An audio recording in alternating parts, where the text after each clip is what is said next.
Hello every student, welcome back to my YouTube channel. मैं सत्यम शुक्ला आप सभी लोगों को केसी टीचिंग सेंटर चैनल पर स्वागत करता हूं। आज मैं आपको कक्षा 10 के दूसरे लेसन के अम्ल क्षार एवं लवण की दूसरी वीडियो लेकर आया हूं। वेरी मोस्ट इंपॉर्टेंट वीडियो है ये वीडियो, आप सभी लोगों के लिए वेरी मोस्ट इंपॉर्टेंट वीडियो होगी। और इस वीडियो में जितने टॉपिक मैं आप सभी लोगों को बताऊंगा उसे आपको दिमाग में नोट करना है। कॉपी और कलम से नहीं नोट करना है। आपको क्या करना है, दिमाग में सीधा नोट करना है। इसी वीडियो में आपको ये सारे टॉपिक आपको सीखने हैं। इस वीडियो के बाद आपको कोई दूसरा वीडियो देखने की जरूरत नहीं पड़ेगी। तो चलिए देखते हैं सबसे पहला टॉपिक क्या देखते हैं। यहाँ पर आर्हीनियस का अम्ल क्षारक सिद्धांत है। दूसरा टॉपिक क्या है, आर्हीनियस का अम्ल क्षारक सिद्धांत। क्योंकि मैंने आप सभी लोगों को अम्ल क्षार और क्षारक के डेफिनेशन बता चुके हैं, लेकिन अब आर्हीनियस के सिद्धांत के अनुसार अम्ल और क्षारक का परिभाषा क्या होता है। तो चलिए देखते हैं। यहाँ पर आर्हीनियस ने क्या कहा था कि अगर कोई पदार्थ है और वो जल में घोला जाता है उसे, और वो क्या देता है, H+ यानी हाइड्रोजन आयन देता है। जैसे यहाँ पर मान लीजिए हाइड्रोक्लोरिक लिया गया और इसे क्या किया गया, जल में घोल दिया गया। तो क्या होगा, ये H+ और Cl- में टूट जाएगा। तो यहाँ पर देखिए, इस पदार्थ को जब जल में घोला गया तो ये H+ आयन दिया। क्या दिया, H+ आयन दिया। तो आर्हीनियस ने यही बताया कि यदि किसी पदार्थ को जल में घोलने पर वो H+ आयन देता है तो क्या कहलाएगा, अम्ल कहलाएगा। और यदि किसी पदार्थ को जल में घोलने पर यदि वो OH- आयन देता है तो क्या कहलाएगा, क्षार कहलाएगा। आर्हीनियस ने यही बताया था। यही है आर्हीनियस का अम्ल क्षारक सिद्धांत। यानी अगर किसी पदार्थ को, ऐसे NaOH है, इसको जब आप जल में घोलेंगे तो Na किस में टूट जाएगा, प्लस में, और OH किस में टूट जाएगा, माइनस में। तो यही इन्होंने बताया, आर्हीनियस ने बताया कि यदि किसी पदार्थ को जल में घोलें और वो OH- में टूट जाए या अपने आयन OH- आयन दे तो उसे क्या कहेंगे, हम क्षारक कहेंगे। और यदि किसी पदार्थ को जल में घोले और वो H+ आयन दे तो उसे क्या कहेंगे, अम्ल कहेंगे। यही आर्हीनियस ने नाम दिया और इसी सिद्धांत को क्या कहा गया, आर्हीनियस का अम्ल क्षारक सिद्धांत कहा गया। तो आप एक बार फिर से इसे नोट करिए। दिमाग में नोट करना है आपको, कॉपी से, पेन से कॉपी में नोट नहीं करना है। तो नोट करिए दिमाग में कि जब किसी पदार्थ को जल में घोलते हैं और वो पदार्थ H+ आयन देता है तो उसे अम्ल कहते हैं। और यदि किसी पदार्थ को जल में घोलते हैं और वो पदार्थ OH- आयन देता है तो उसे क्षारक कहते हैं। इसे ही आर्हीनियस का अम्ल क्षारक सिद्धांत कहते हैं। उदाहरण टू उदाहरण यहाँ पर लिखा हुआ है आपके सामने, आप इसे दिमाग में नोट कर सकते हैं या फिर उदाहरण को आप कॉपी में लिख सकते हैं।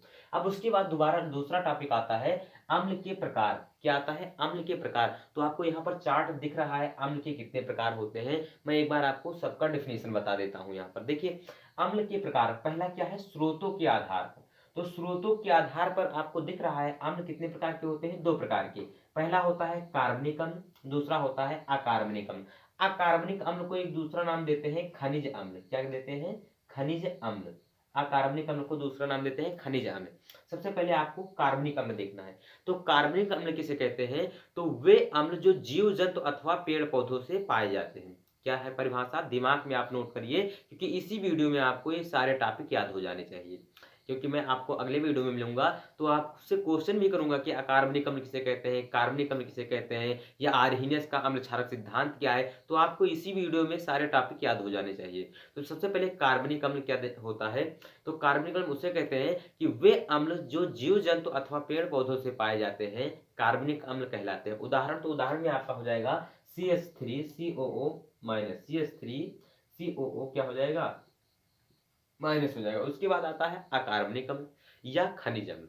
तो वे अम्ल जो पृथ्वी की सतह पर पाए जाते हैं अकार्बनिक अम्ल या खनिज अम्ल कहलाते हैं। सिंपल सा है, कौन सा अम्ल जो पृथ्वी की सतह पर पाया जाए, अकार्बनिक अम्ल या खनिज अम्ल। तो उदाहरण उदाहरण में आपका हो जाएगा HCl या H2SO4 आदि हो जाएगा। तो इस प्रकार से आपका अम्ल के प्रकार में स्रोतों के आधार पर दो प्रकार के अम्ल होते हैं, एक कार्बनिक एक अकार्बनिक अम्ल, या इसे खनिज अम्ल कहते हैं। तो दोनों का डिफिनेशन मैंने आपको बता दिया। क्या होता है, जो जीव जंतु अथवा पेड़ पौधों से पाए उन्हें क्या कहेंगे, कार्बनिक, और जो पृथ्वी की सतह पर पाए जाते हैं उसे अकार्बनिक अम्ल।